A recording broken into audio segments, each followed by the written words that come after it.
El quinto Yucatán Expone, que se efectuará del 12 al 21 próximos en el Zócalo capitalino, superaría la recaudación de 10 millones de pesos registrada en cada una de las 4 ediciones anteriores en las alcaldías de la Ciudad de México, aseguró el secretario de Fomento Económico y Trabajo, Ernesto Herrera Novelo.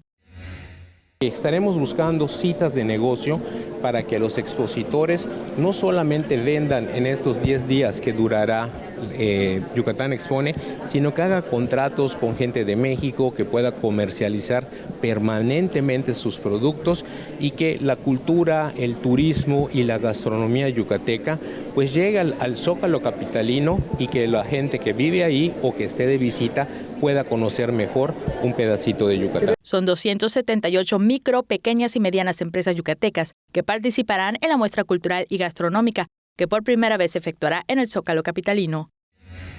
El mercado más grande de todo el país se concentra ahí. Más de 2.5 millones de personas transitan por el Zócalo capitalino todos los días.